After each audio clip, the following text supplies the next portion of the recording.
What's going on, guys? Sam Adams here, and welcome to the Microsoft / Xbox E3 2017 recap video from yours truly. Now, within this video, we're going to be hitting the highlights of the press conference because there was just so much talked about on top of a new console announcement. So without further ado, let's go ahead and jump into it.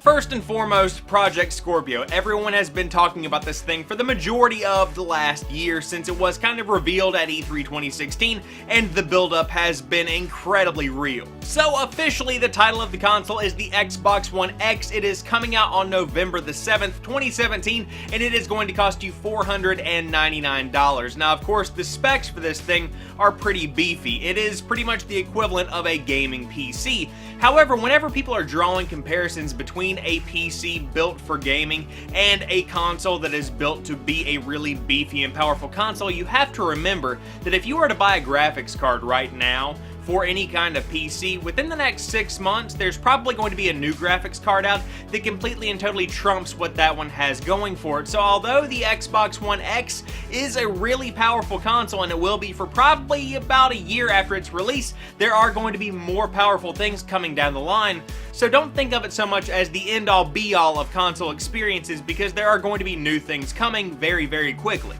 Don't get me wrong, I'm not trying to put a damper on the party here. The Xbox One X looks absolutely incredible. The games look awesome, and I'm sure that everything is going to run incredibly smoothly on this new, more powerful hardware. And for console players, this is pretty much the creme de la creme of the experience that you can get, and that's worth a round of applause on my end. Now, a couple of important things worth mentioning here. All of the Xbox One games and accessories that are currently available and working with the current consoles are going to also work on the X whenever it comes out in November, meaning that you don't necessarily have to dish out and buy more controllers, more headsets, more accessories on day one. Of course, there are going to be some Xbox One X things that are coming down the pipe, but everything works together and will work together for the foreseeable future, which is fantastic on Microsoft's part. Now, in addition to that, all the Xbox 360 backwards compatible games that we have on the Xbox One now are also going to be coming to the Xbox One X, meaning more and more games right there for you on day one, as well as your entire catalog that you already have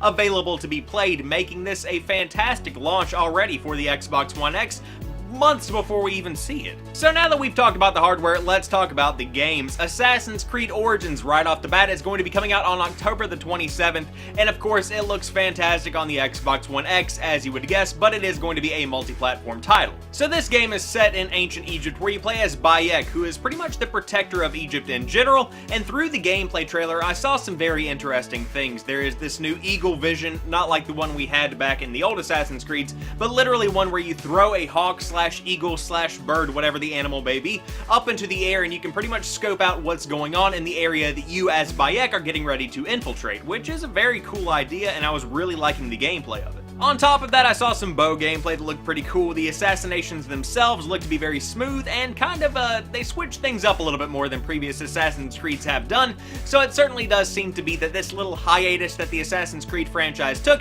has done the franchise well overall. However, after I watched the entire gameplay trailer and I was sitting there thinking about how it actually fared out, I really do wish there had been a brand new engine introduced for this Assassin's Creed, because at the end of the day, nothing feels incredibly fresh about this gameplay. Of course, I love the setting, I love that there's a new assassin, I love that it's pretty much twisting everything up and putting a new kind of spin on things, but it still looks and plays and feels like an Assassin's Creed, which is something I kind of hoped would change a little bit.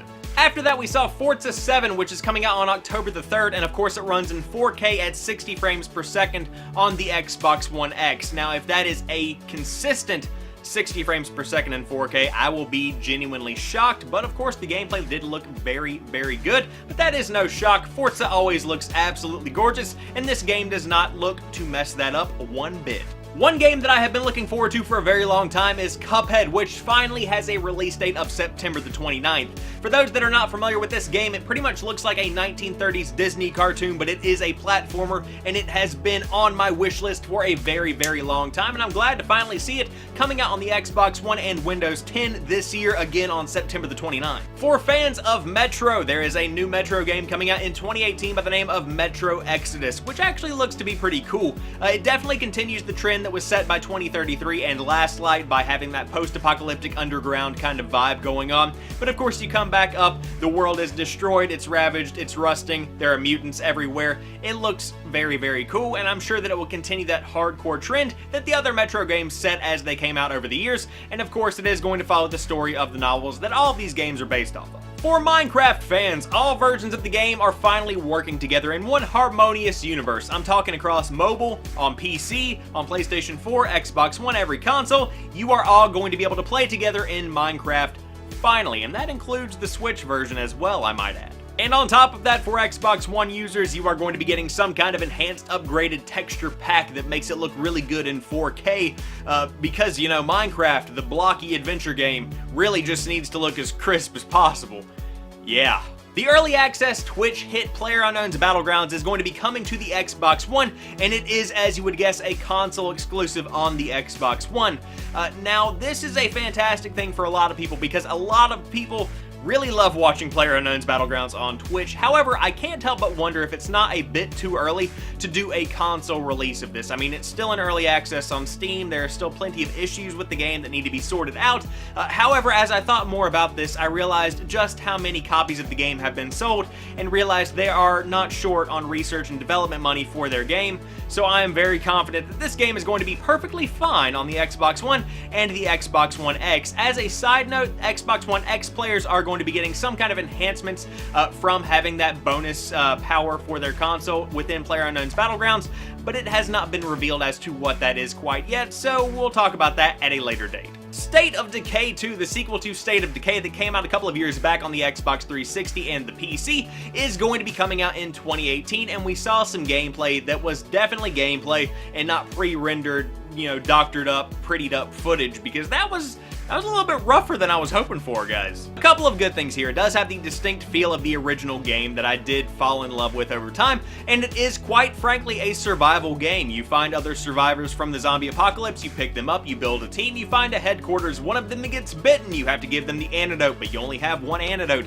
And it's kind of one of those things where it very much is Walking Dead-esque in the fact that you have to make sure you balance all of your resources and make sure you have enough stuff to go around, and also make sure that no one dies, and if they get bit, you may have to sacrifice them, and I'm really liking the vibe that this game is laying down. That being said, I can't help but notice the lack of innovation here. I mean, I'm sure there is going to be multiplayer this time around. There simply has to be because of the nature of the game, but aside from that, there isn't really anything that I noticed that is different about this game as compared to the original State of Decay. Of course, they have revealed that the map size is incredibly large. It is way bigger than the original State of Decay, but as far as gameplay goes, it seems to be the same old, and I'm just a little bit concerned. For fans of Crackdown, Crackdown 3 is going to be coming out on November the 7th alongside the Xbox One X, of course, and the game has received quite a bit of a makeover. It is very much so cel-shaded now, and it kind of threw me for a loop, but the game looks okay and the colors definitely do pop, and it is very, very action-packed with tons of destruction as Crackdown fans would expect. Now, for somebody like me who's not a big fan of Crackdown, this game just simply doesn't look that appealing, but for fans of this kind of game, there is going to be a ton of destruction, a ton of open world for you to explore, and on top of that, users of the Xbox One S and the Xbox One X are going to take full advantage of that high dynamic range on their 4K TVs. This game is going to look beautiful with those colors popping in the high resolution. It's going to be a beautiful game, there's no lie. And last but not least, I saved, really, this is the best game that I saved for last. This is Anthem. And this game completely and totally took me by storm. It's being developed by BioWare, it's their next big game, and this is the first game that I have ever seen that literally has been called a Destiny killer by my friends, people on Twitter, people that were at the show. This thing looks really, really interesting. Pretty much you are a freelancer that lives within the city that is within Fort Tarsus, and you do these little contracts and missions that send you outside of the fort to explore the world, to find a monster, to find a party that's gone missing, and do a whole bunch of miscellaneous tasks while upgrading your weapons, discovering new armor and new weapons in general, and really just exploring with your friends. And of course, for those concerned about the grind that you get from Destiny and the customization that you get from Destiny, it seems to be very much so present within Anthem, because there are these super suits that are called Javelins by the developers, and pretty much you can customize every single part of it, discover new armor and stuff laying on the battlefield that you find from enemies that you have killed. It very much so has a Destiny crossed with Horizon Zero Dawn vibe going on, and I was really blown away by it, as was pretty much the entire crowd. A big defining point here is that this game is completely open world, whereas Destiny is one that has a hub and you select missions that you want to go on with your fire team.